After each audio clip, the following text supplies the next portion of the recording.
Qui se poursuit avec la troisième étape reliant Mascara à Tiaret qui s'est déroulée aujourd'hui. Le compte rendu avec Wassila Batiche, elle suit pour nous cette compétition. Toutes les conditions étaient présentes pour réussir cette troisième étape du Grand Tour d'Algérie. Les amoureux de la petite reine n'ont pas manqué ce grand rendez-vous sportif pour encourager la caravane et les coureurs durant toute l'étape, du point de départ de la grande place de l'émir Abdelkader de Mascara jusqu'à l'arrivée de la ville de Tiaret.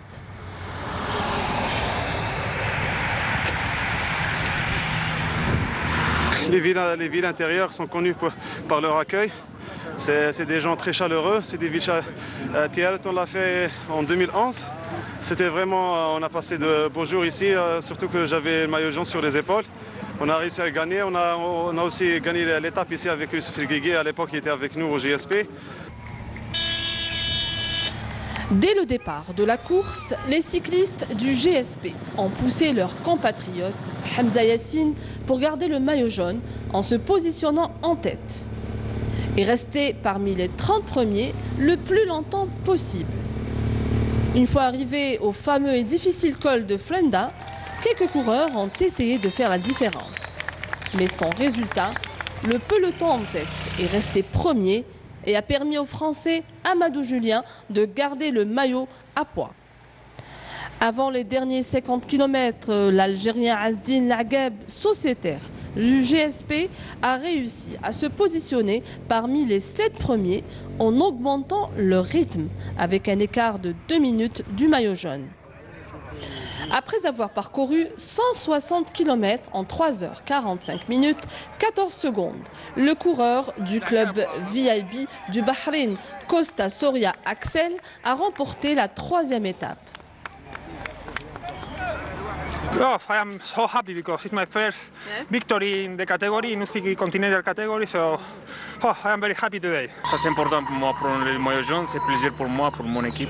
Quant au coureur algérien Hamza Yassine a réussi à garder le maillot vert et blanc. Le maillot jaune est revenu au cycliste du club français Martigues, Radioslav Konstantinov.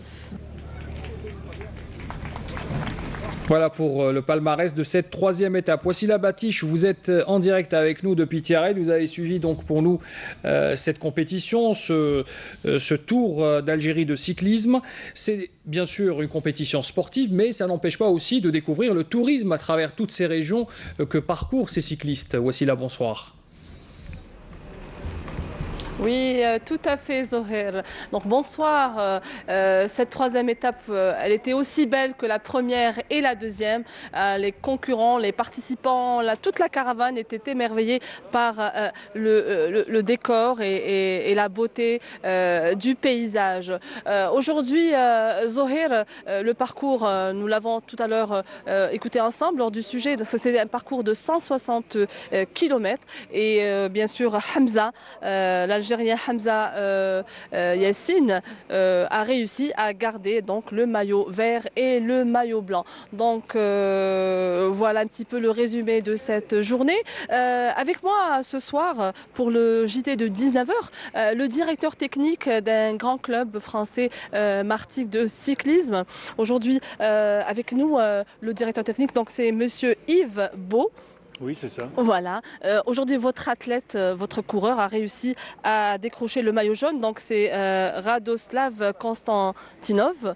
Alors, ma question, tout d'abord, c'est une première ici en Algérie. Alors, qu'en pensez-vous un petit peu d'abord de l'organisation, du niveau de la compétition et bien sûr, tout ce changement de décor et de paysage en Algérie? Je dois dire que j'ai été très surpris déjà de l'accueil du peuple algérien, parce que j'ai trouvé les gens très sympathiques, très accueillants, et des paysages somptueux entre le désert à Taman Rasset et aujourd'hui les collines verdoyantes de l'ouest algérien. C'était complètement différent. Donc la course, je pense que c'est une très belle organisation. Il y a une grosse participation internationale avec beaucoup de pays représentés. Et pour nous, c'est un grand honneur aujourd'hui de pouvoir porter au moins une journée le maillot jaune de leader. Ah, très bien. Donc il nous reste encore, alors pour le programme, il nous reste encore, donc nous sommes à la troisième étape, donc il nous reste encore 4 étapes. Oui, c'est ça, il reste 4 étapes. Demain, c'est une étape qui est très longue. Je crois que c'est la plus longue du Tour avec 178 km. Bon, c'est une étape qui est très roulante d'après le profil, je ne connais pas. Et... Je vous le confirme. Oui, donc vous m'avez dit que c'était une étape pour les sprinters. Je pense qu'on aura beaucoup de mal à contrôler la course parce que c'est une course qui est très décousue. D'ailleurs, on a vu 3 étapes différentes, 3 vainqueurs différents et 3 maillots jaunes différents en 3 jours. Donc on va vivre au jour le jour. Notre but ici, c'était d'essayer de remporter une étape. Donc on a le maillot jaune ce soir, mais je dois dire qu'il y a 4 coureurs dans le même temps, donc c'est très très serré. Il n'y a absolument rien de gagné. Et on va essayer de défendre le maillot demain. On peut dire qu'il y a beaucoup de concurrence, Zoher, lors de cette 21e édition du Tour d'Algérie. Voilà, donc rendez-vous demain avec une autre étape et avec d'autres surprises. Merci à vous, Wassila Batiche, et merci à votre invité aussi.